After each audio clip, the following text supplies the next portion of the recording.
got it all figured out? Yes. We lie to bail ourselves out. Bail, okay, we don't want to face consequences? Right. Sometimes we lie for personal gain. For what now? Personal gain. Okay, well, we think it will gain us. Yeah. Right. We want to look better than we We don't want to accept something in that moment. Yeah. We what now? We want to look better than we really are. Okay, we want people not to see us as we are. Sometimes And sometimes we don't even want to face who we are. And so we just sort of shave it around. It's easier just, no. Okay, fear, that's a good one. We're afraid of something. We're afraid of the consequences. We're afraid of what people think. We're afraid of fear. That's a huge one. Shame, guilt. Afraid of people that would yell at me. Okay, rejection. We're a fear of rejection, fear of what people I was say. saying when someone lies to me or fails to tell me something, which is basically the same thing, and I ask them why, the most common response is, I was afraid how you would react. Fear. Yeah. You know, It and says something about me, unfortunately. But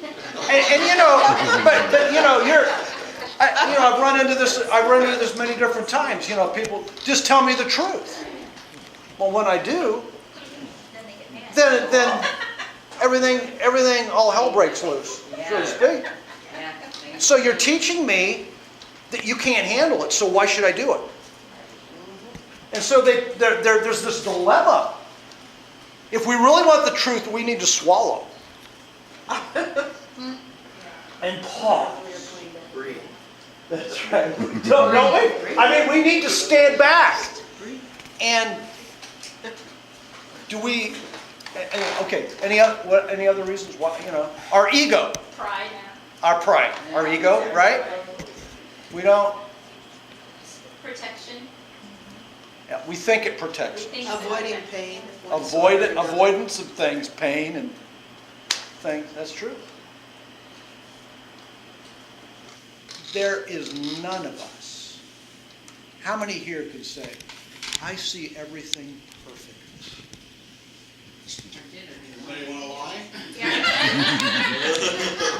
Yeah, say that without lying. So knowing that none of us here sees everything perfectly, all of us live in some realm of deception. Come on. If none of us are perfect, and we don't see everything perfectly, we are presently living in some realm of deception. Have you guys thought about this? Oh, I've thought about this, and God's still God. All of us are living in some form of deception, in denial about what's really the truth. It's always easier for me to see other people's deceptions. But to see my own heart, God, you desire truth in the inmost place. That's what David said in Psalm 51 after Nathan came to him and says, you're the man that sinned. Something hit him. And that's when he wrote that song. It was a song.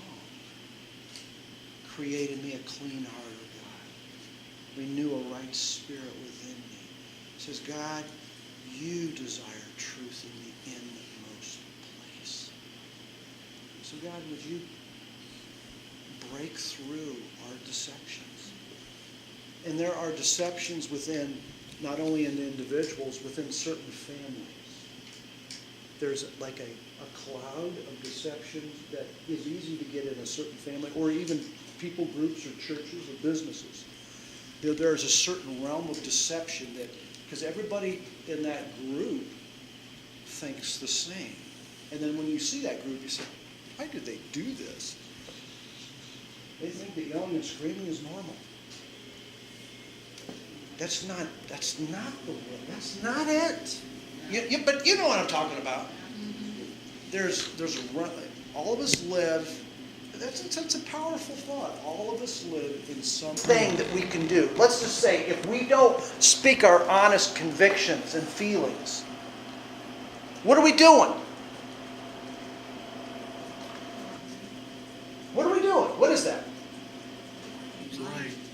lying, right? This is the most. If we live a lie, what happens? Nobody really knows us anyway. Let's say our whole community is a lie. It perpetuates. So, and how can anything ever get done? Remember sitting with this couple for months upon months upon months and never getting through. This was a lesson for me. And never getting through. I gave them all the right things, but nothing ever moved. Nothing ever changed. And I knew something was wrong, and I talked about it. But nobody came clean, and it was till months upon months later the person came to me and said, I've been having an affair with another woman all this time. The whole thing we were doing was a big lie. No wonder we didn't get anywhere. It was a big lie. The most human thing we have to do in life is learn to speak our honest convictions and feelings and live with consequences. This is the first requirement of love. How do you like it? Oh, that quote is first time I saw that quote was in a book by Leo Buscaglia. I think it was called The Love Book. He's not on the earth any longer, I don't think. Christian psychologist. Had Christian influences. He had some other influences, but he was quoting this. He was a professor, university professor in UCLA. And you could take the class. He had a class called the Love Class. I've read this material. It's good stuff. Lying. What does lying do? Lying does. Yeah, he loves. Isn't this a great God we have? Isn't this an awesome God we have? Lying hurts others.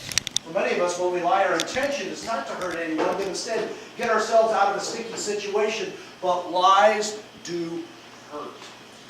By telling lies, people feel betrayed by us, and there's this betrayal that leads to walls and separation in the relationship. Isn't that right? Lying hurts others. Lying breaks trust, destroys trust. Lying communicates selfishness. Because when we lie, it's about us. It's all about us. I don't want to face this. I don't want to deal with this. I don't want to have this. I don't want to talk about this. When we lie, we don't exhibit true love. Because, if you read 1 Corinthians 13, it talks about how love rejoices in the truth. When we lie, we don't exhibit true love. We communicate, I don't want to be vulnerable with you. I don't really trust you. I value my self-protection and fear more than an authentic relationship with you. I'm selfish and I want my way. You can't handle the truth, but I can. It's about me. It's selfish. Because we're on the throne at this point. When we lie, we're creating our own truth and following our own ways. Lying creates pseudo-relationships. What's the word pseudo mean? False. False. It's not real. When we lie, we actively control what we want people to see. Isn't that right? When we lie, we help create a facade based on unreality. Over time, the facade hides who we really are and thus creates a pseudo-relationship. And then when people find out who you really are, or if they ever do find out, then you wonder why you're lonely. Oh my goodness. What would it mean to cut through to something real? But the problem is, you have a real relationship, it takes two real people that are at the same spot.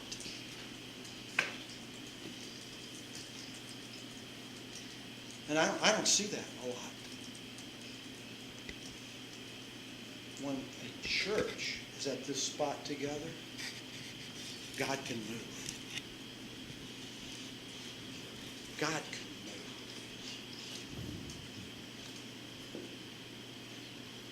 But if we're not willing to get out of the darkness, out of the deception, and into the light and into the truth, nothing changes, everything remains the same. There's no growth. Might as well stop telling lies, even white lies. Let's get in our groups, let's talk about it.